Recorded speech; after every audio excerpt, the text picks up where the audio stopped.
Yes, Kenya. Tamu sana, tamu sana, tamu sana, yes. There is a story here I want us to have a look, after which, as usual, we are going to dissect it in details to see what it means politically. Raila Odinga set to leave Kenya for 1 week US visit. If you go through that story, it says this: Azimio la Umoja, One Kenya coalition party leader Raila Odinga will this weekend jet out of the country for a 1 week visit to the United States. Odinga, according to a statement sent to newsrooms on Friday by his spokesman Dennis Onyango, is scheduled to attend the US Africa Leaders Summit that will be held in Washington, D.C. The Azimio chief will leave the country on Saturday and arrive in the US on Monday, then participate in the summit from December 13 to 15, 2022. Yes. It continues. He will be attending the meeting in his capacity as the African Union High Representative for Infrastructure Development. In that capacity, he will lead discussions on promotion of investment in infrastructure and attainment of just energy transition, wrote Mr. Onyango. Mr. Odinga is also lined up for a series of meetings with leaders from the public and private sectors and civil society organizations on the sidelines of the summit. That's the story. In this video, I want us to dig deep into this story to understand the story behind the story. If you are watching us for the very first time, subscribe, give this video a like. Before digging deep into the story, let me say this. If you look at William Ruto and his team, they are seriously campaigning for 2027. Ruto is moving everywhere across the country campaigning for 2027. Raila and his team should not sit back as William Ruto campaigns. The Azimio Brigade should be equally moving across the country exposing the government's failures, because that time is not there. The opposition should not sit back that they want to give William Ruto time to mess up. That time is not there. They should move across the country exposing the government failures. And I'm saying that because I've been listening to some political commentators saying that Raila Odinga should give William Ruto time to mess up. In my considered opinion, those are individuals just speaking their own mind. They don't know what they are actually saying. There is no time to give William Ruto to mess up. Kenyans are not interested in that. Now, why is Raila Odinga traveling to the United States of America at a time his supporters were waiting for him to lead them at Jacaranda grounds on Jamhuri Day? I want us to understand the story behind the story. But just as I did indicate yesterday, that only Raila Odinga, not even his close associates, might know exactly why he has actually cancelled the Jacaranda meeting and is now traveling to the United States of America. I believe that only Raila Odinga himself might know the actual truth. Here I just want us to try and understand maybe some of the possibilities and the probabilities. The mere fact that the trip is coinciding with Raila's planned Jacaranda grounds confirms it to me that some foreign powers who sabotaged Raila's presidential elections, or rather presidential election, might be still sabotaging his political activities in the country. I'm seeing that as a likely possibility.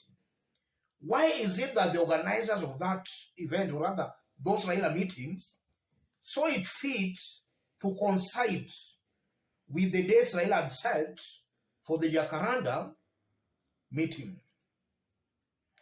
There might be some powerful forces, some foreign powerful forces, sabotaging Raila's political activity. And that can be so because on Wednesday, Raila held a successful political rally at Kamkunji grounds in Nairobi. And it would only be prudent if there's a new team were going to build onto that success at Kamkunji. But now by relaxing again, then the steam actually dies. So it might be possible that the same forces who sabotaged Raila's presidential election, or rather Raila's election, might be out again once more to sabotage his political activities. They are cleverly giving William Ruto the time to campaign as they engage Raila Odinga in some meetings that might not be beneficial to him politically. But just as I've been saying here, it's Raila who is wearing the shoe.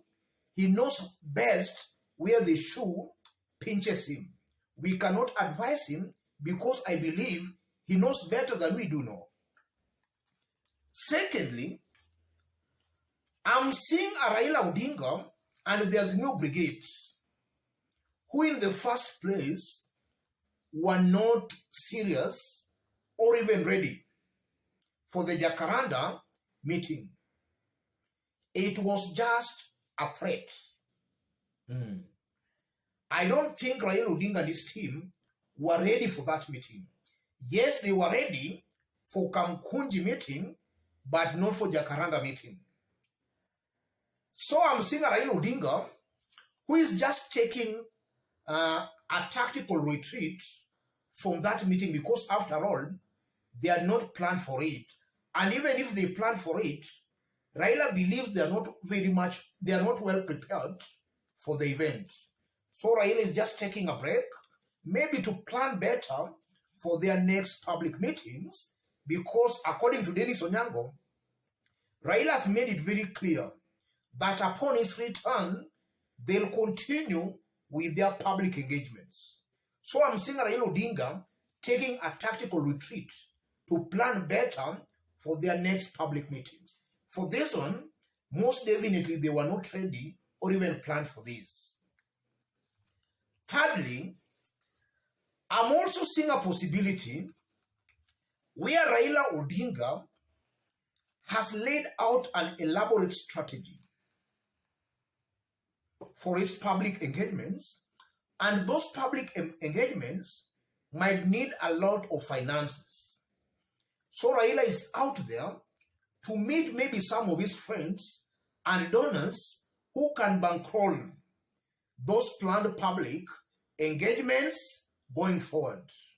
So in a nutshell, Raila is in the US to look for funds to sustain this looming public engagements. That's also a possibility I'm seeing here, ladies and gentlemen. And then fourthly, I'm also seeing a Raila Odinga who just wants to give William Ruto ample time, come Monday, to shoot himself on the foot. And I did explain that in details in our yesterday's video. Ruto has promised that every adult who will attend the Jamhuri event will be given a scholarship. I'm seeing a Raila Odinga who wants more Kenyans as much as possible to attend that meeting. Upon attending that meeting, Raila knows William Ruto is lying. They'll not be given those scholarships. So they'll leave a very disappointed vote And that will just build on the already building rebellion against William Ruto's government. In fact, a good majority of Kenyans are now fully convinced William Ruto is a propagandist and a liar. And I'm saying that based on some of the promises William Ruto made when he was campaigning. Promises William Ruto has made a U-turn. He is not fulfilling on the promises he made. And come Monday, William Ruto most definitely again will just be exposed as another liar, a propagandist. So Raila is just giving William Ruto the ample time to shoot himself once again on the foot. I believe that those are the main happenings or are the meanings behind Raila's US trip. There might be so many reasons, but I believe those are the main reasons. But above all, Raila is the one wearing the shoe. He knows better. He knows better. Let me stop it there, ladies and gentlemen. Just as I did indicate when we were starting, if you are watching us for the very first time, but so far you have not yet subscribed, kindly subscribe, give this video a like. If you want to support our channel, as always, I've pinned my number on the comment section. Contact me through the number or feel free to channel your support to the number. Let's meet in our next analysis. Thank you.